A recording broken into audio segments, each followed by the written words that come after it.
দেখুন, আল্লাহ রাব্বুল আলামিন সময়ের কসম করে আপনাকে আমাকে কয়েকটা মেসেজ দিয়েছেন। এক নাম্বার হচ্ছে, সময় আমাদের জীবনে খুব গুরুত্বপূর্ণ। আমাদের জীবনের সবচাইতে গুরুত্বপূর্ণ বিষয়টার নাম হচ্ছে সময়, যে বিষয়ে বর্তমান জেনারেশনের খুব একটা মাথা ব্যথা কাজ করে না। কোনো ব্যক্তি যদি তার হায়াতে তার সময়ের মূল্য বুঝতে পারে প্রকৃত অর্থেই, সে কি কখনো ঘন্টার পর ঘন্টা রাস্তাঘাটে আড্ডা মারতে পারে, অনলাইনে সময় নষ্ট করতে পারে, চায়ের দোকানে আড্ডা পিটাতে পারে, বান্ধবীর পেছনে সময় ব্যয় করতে পারে, টিকটক নিয়ে ব্যস্ত থাকতে পারে? সময়ের মূল্য যে ব্যক্তি বোঝে সে কি কখনো এই কাজগুলো করতে পারে? আল্লাহ পাক সবার আগে এখানে আমাকে বলছেন, বলে আসরি, সময়ের কসম, অর্থাৎ সময় আপনার আমার জীবন অত্যন্ত গুরুত্বপূর্ণ এবং এই সময়টা লিমিটেড। আল্লাহ পাক একটা লিমিটেড টাইম দিয়েছেন আমাদের। এই টাইমটা বাড়বেও না কমবেও না, হয়তো বা বরকত হতে পারে বা বরকত কমে যেতে পারে। হায়াত যেটা আল্লাহ পাক দিয়েছেন এটা কিন্তু বাড়ে না কমে না, বরং এর মধ্যে হয় বরকত হয় অথবা বরকত কমে যায়। যখন মানুষ পাপে লিপ্ত থাকে, কন্টিনিউয়াসলি পাপ করতে থাকে, তার হায়াতের বরকত কমে যায়। আর যখন মানুষ কন্টিনিউয়াসলি নেক কাজ করতে থাকে, ভালো কাজ করতে থাকে, তার হায়াতের মধ্যে বরকত হয়।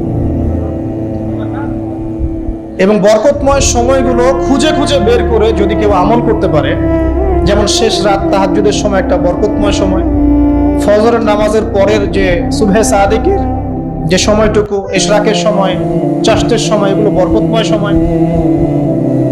আসর থেকে মাগরিবের সময় বরকতময়, হজের সময়গুলোতে বরকত আছে, রমাদান মাস বরকতময় মাস, লাইলাতুল কদর এবং শেষ 10 রাত বরকতময়, জিলহজের প্রথম 10 দিন বরকতময়, আরাফা আশুরা বরকতময়। এগুলো খুঁজে খুঁজে বের করে যে ব্যক্তি আমল করতে পারে তার হায়াতে বরকত হবে ইনশাআল্লাহ। এক কথা, আল্লাহ রাব্বুল আলামিন সময়ের কসম কেন করছেন? আপনাকে আমাকে এটা বোঝানোর জন্য যে সময় আমাদের জীবনে সবচেয়ে বেশি গুরুত্বপূর্ণ।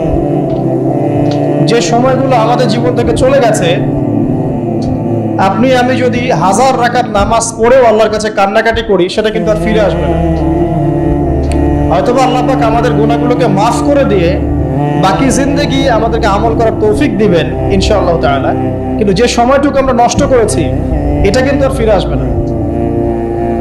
আজকে যদি এই একটা লেসন নিয়ে বাসায় যেতে পারি আমরা, যে আমরা আমাদের সময়টাকে মূল্যায়ন করব, আজকের এই মাহফিলটা সার্থক। আর আজকের মাহফিলে আমরা যদি অনেক কথাবার্তা বলি কিন্তু কোনো লেসন নিয়ে বাসায় ফিরে না যাই, তাহলে আজকের এই মাহফিলের কোনো সার্থকতা নাই। আসা এবং যাওয়াই হবে এখানে। আমি আসলাম, নাস্তা খেলাম, লেকচার দিলাম, চলে গেলাম। আপনারা আসলেন, দেখলেন, সেলফি উঠালেন, চলে গেলেন। এটাই কি সার্থকতা? না। 1 নম্বর শিক্ষা নিতে হবে, সময়কে মূল্যায়ন করতে হবে। তো সময়কে মূল্যায়ন করার জন্য একটা বই সাজেস্ট করব, সেটা হলো প্রোডাক্টিভ মুসলিম। একটা বই আছে, বাজারে পাওয়া যায়, প্রোডাক্টিভ মুসলিম। এই বইটার মধ্যে আপনি দেখবেন 24 ঘন্টা কিভাবে আপনি রাসূল সাল্লাল্লাহু আলাইহি ওয়াসাল্লামের সুন্নাহ মতো কাটাবেন, এটা লেখা আছে। এছাড়া আর অনেক অনেক বই আছে, তবে এই বইগুলো ইয়াং জেনারেশনরা বেশি পছন্দ করে। প্রোডাক্টিভ মুসলিম মানে কি? মানে হচ্ছে 24 ঘন্টাকে সে এমনভাবে ব্যালেন্স করবে যার মধ্যে তার পড়াশোনা, তার ইবাদত, তার তেলাওয়াত, তার জিকির আজগার, তার বাজারঘাট, তার ব্যবসা বাণিজ্য, তার পরিবার, সবকিছু ব্যালেন্স করা যায়। ইসলামে তো বৈরাগ্যবাদের সুযোগ নাই। সারাদিন খালি নামাজই পড়বো, এর নাম তো ইসলাম নয়। সারা বছর ধরে রোজা রাখবেন, এর নাম কিন্তু ইসলাম নয়। নবী সাল্লাল্লাহু আলাইহি ওয়াসাল্লাম নামাজও পড়তেন, রাতে ঘুমাতেন। তিনি পরিবারও ভরণ পোষণ দিয়েছেন, স্ত্রী সন্তান ছিল, আবার তিনি যুদ্ধ জিহাদও করেছেন। আবার নবী সাল্লাল্লাহু আলাইহি ওয়াসাল্লাম রোজাও রেখেছেন, কখনো ছেড়েও দিয়েছেন। মানে ইসলামে এই বৈচিত্র্য আছে। ইসলাম এই বৈচিত্র্যময় একটা রিলিজন, এটাই ইসলামের সৌন্দর্য। আমরা অনেক সময় মনে করি যে ইসলামের সবকিছু একরকম হতে হবে, সবাইকেই বুকের উপর হাত বাঁধতে হবে, অথবা সবাইকে নাভির নিচে হাত বাঁধতে হবে, অথবা সবাইকে নাভির উপরে হাত বাঁধতে হবে, বা সবাই রফুল ইয়াদান করবে, আবার মনে করি কেউই করবে না। আসলে এই কনসেপ্টগুলো ঠিক নয়। ইসলাম বৈচিত্র্যময়, এখানে ভেরিয়েশন আছে, এখানে বৈচিত্র্য আছে, এবং এই বৈচিত্র্যটাই ইসলামের সৌন্দর্য। এটা বুঝতে আমাদের অনেক সময় লেগে যাচ্ছে, আল্লাহ পাক বোঝার তৌফিক দান করুন। চিন্তার মধ্যে মত পার্থক্য থাকবে। একটা হাদিস কোরআনের একটা সূরা একজন স্কলার একভাবে ব্যাখ্যা করছেন, আরেকজন কিন্তু আরেকভাবে ব্যাখ্যা করছেন। এখন ব্যাখ্যার মধ্যে মত পার্থক্য দেখা যাচ্ছে, কিন্তু কখনো কখনো দেখা যায় দুটো ব্যাখ্যাই ঠিক আছে। আল্লাহ পাক কাউকে এমন একটা ইলম দিয়েছেন যা অন্য কাউকে দেন নাই, আরেকজনকে আল্লাহ পাক এমন একটা বুঝ দিয়েছেন যেটা আবার অন্য কাউকে দেন নাই। কিন্তু কোরআনের একটা আয়াতকে কেন্দ্র করেই কিন্তু ব্যাখ্যাগুলো এসেছে। তো এই যে বৈচিত্র্য, এটা ইসলামের সৌন্দর্য, এটা ইসলামের মানে ব্যর্থতা নয়, কিন্তু এটা ইসলামের সৌন্দর্য। শুধু খেয়াল রাখতে হবে ওই ব্যাখ্যা, ওই বুঝ আমরা গ্রহণ করব যেই বুঝ এবং ব্যাখ্যা নবী সাল্লাল্লাহু আলাইহি ওয়াসাল্লাম এবং সাহাবায়ে কেরাম রাদিয়াল্লাহু আনহুম তাদের থেকে স্বীকৃত, এতটুকুই। তো যে বিষয়ে আসছিলাম ভাই, সময়টাকে মূল্যায়ন করি। প্রফেটিক লাইফস্টাইল এটা বলা যতটা সহজ, করাটা খুব কঠিন। রাতের ঘুমানো থেকে শুরু করে আবার রাতের ঘুম পর্যন্ত এই যে 24 ঘন্টার দিন রাত, এটাকে এমন ভাবে ঢেলে সাজাতে হবে যাতে এর মধ্যে আমার ইবাদত থাকে, নামাজ থাকে, জামাতে নামাজ থাকে, তিলাওয়াত থাকে, তালিম দেওয়া থাকে, দিন প্রচার থাকে, পরিবারকে সময় দেওয়া থাকে, বাজারঘাট করা থাকে, সন্তান প্রতিপালন থাকে, ব্যবসা বাণিজ্য থাকে, সবকিছুকে ব্যালেন্স করতে হবে। যদি এটা করতে পারি তাহলে ইনশাআল্লাহ আগামী দিনে আশা করা যায় আমাদের তরুণ প্রজন্মের হাতে ইসলামের পতাকা উঠবে ইনশাআল্লাহ। আর এখন যে লাইফস্টাইল আমরা পালন করছি আর কি, বাস্তবতায় আসেন, সেটা হচ্ছে এমন, ঘুমাচ্ছি রাত 2টা-3টায়, কারণ গার্লফ্রেন্ড তো ফোন দেয় রাত 12টার পরে, আর গার্লফ্রেন্ড ফোন দিলে তো 3-4 ঘন্টা কথা না বলে থাকা যায় না, তাই না ভাই? তার মানে ঠিক বলছেন, তার মানে এর সাথে অভ্যস্ত আছেন আপনারা। তো ঘুমাতে ঘুমাতে 3টা-4টা, উঠছেন মাশাআল্লাহ জোহরের আগে, তো ফজরটা পড়ছেন জোহরে গিয়ে, তারপরে যে আসর মাগরিব ঢিলে ঢালাভাবে যাচ্ছে, সারাদিন গায়ে কোনো এনার্জি নাই, যেহেতু ঘুম ক্লিয়ার হচ্ছে না, শরীরে শক্তি নাই। এরপরে আবার ফেসবুকিং আছে, ইউটিউবিং আছে, বন্ধুদের সাথে আড্ডা আছে, একটু সময় পাইলে স্কুল কলেজে অথবা কফি শপে অথবা চায়ের দোকানে আড্ডা মারা, আবার রাত্রেবেলা ওই যে এলাকা ভিত্তিক কিছু জায়গা থাকে আড্ডা মারার, আপনার নদীর ধারে বা রাস্তার ধারে বা ব্রিজের উপরে দেখবেন গোল হয়ে যুব সমাজ বসে বসে লুডো খেলছে। গোল হয়ে যুবকরা বসে যে কিছু একটা করে, কি করে এটা বুঝতে আমার 1 মাস লাগছে। আমি অনেককে প্রশ্ন করছিলাম যে আসলে ওরা করে কি, যে গোল হয়ে যে বসে থাকে মাঝখানে একটা জিনিসের দিকে তাকায় আছে, কি করে আসলে? পরে একদিন নিজেই গিয়ে দেখলাম আসলে কি করে। ভাই কি করো? ওই যে ভাই ইতস্তত বোধ করছে যে আপনি, আপনার ভিডিও আমরা ইউটিউবে শুনি, আপনি সেই ব্যক্তি না? যে হ্যাঁ আমি সেই ব্যক্তি। কি করো তোমরা? তো বলছে যে আমরা ভাই লুডো খেলছিলাম। তো ওখানে যে লুডো খেলে এটা আমরা বুঝতে পারি নাই। আমি অনেস্টলি বলছি যে টিকটক বলে যে কিছু একটা আছে, এটা আমি জানতাম না এতদিন। এটার নামে কোনো অ্যাপস আছে এটা আমার জানাই ছিল, শুধু ফেসবুক এবং ইউটিউবিং জানতাম। তো দেখেন আমরা সময়গুলো প্র্যাকটিক্যালি এইভাবে নষ্ট করছি আর কি। তো যদি প্রফেটিক লাইফস্টাইলে না আসতে পারি তাহলে আল্লাহ পাকের যে শপথ ওয়াল আসরি, সময়ের কসম, এখান থেকে কোনো শিক্ষা আমরা অর্জন করতে পারছি না। 2 নম্বরে যাওয়ার আগে আল্লাহর কাছে ওয়াদা করি যে আজকে থেকে ইনশাআল্লাহ তাআলা যতদিন আল্লাহ পাক বাঁচিয়ে রাখবেন, ইনশাআল্লাহ তাআলা দেশের প্রেক্ষাপট যেমনই হোক, বিশ্বের প্রেক্ষাপট যেমনই হোক, ঠিক আছে, দেশে মহামারী নেমে আসুক, দুর্ভিক্ষ নেমে আসুক, কি হয় হোক, 24 ঘন্টার প্রফেটিক লাইফস্টাইল আমি মেনে চলবো ইনশাআল্লাহ। স্পেশালি যুব সমাজকে এই নিয়াত করতেই হবে, আদারওয়াইজ আপনারা সামনে ভয়ঙ্কর বিপদ দেখতে পারবেন।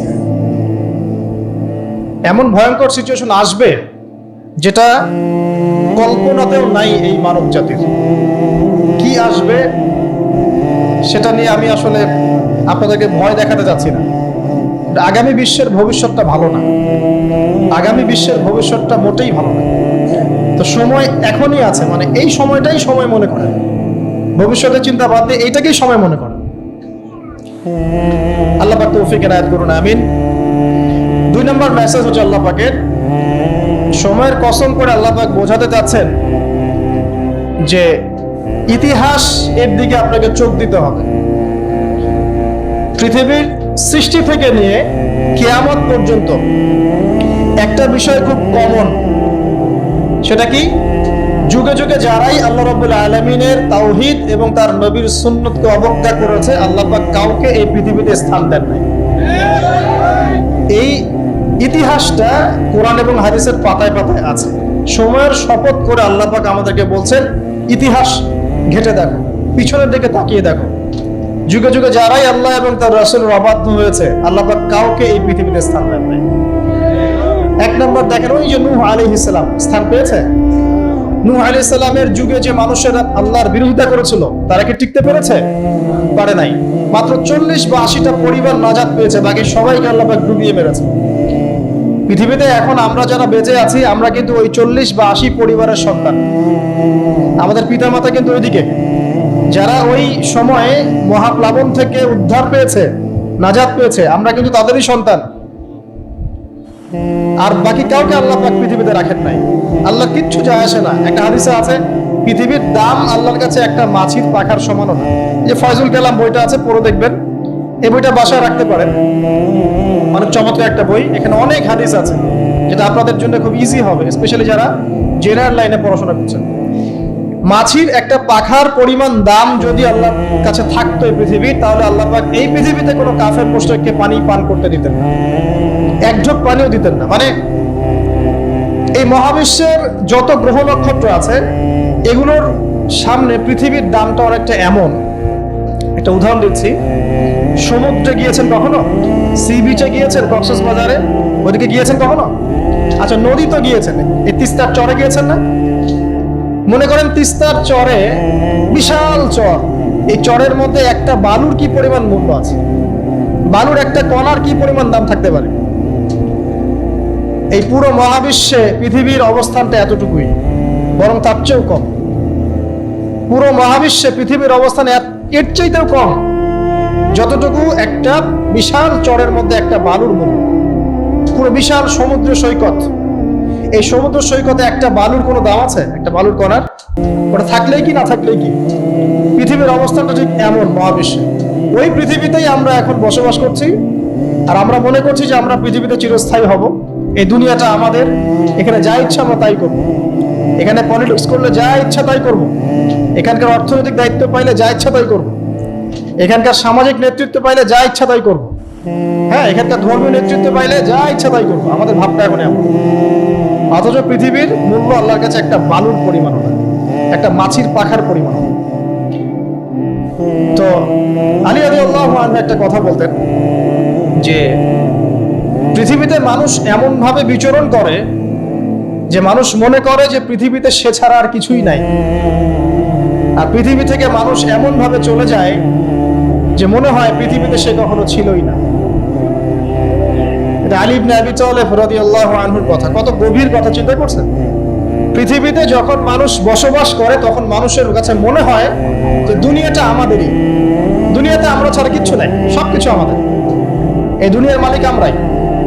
মুখে হয়তো বলে যে আল্লাহ বলে একজন আছে, কাজে কিন্তু আসলে মানে না, কাজে কিন্তু আসলে মানুষ সেটা স্বীকার করে না। কার্যত স্বীকার করলে কি মানুষ আল্লাহর হালালকে হারাম করতে পারতো? আল্লাহর হারামকে হালাল করতে পারতো?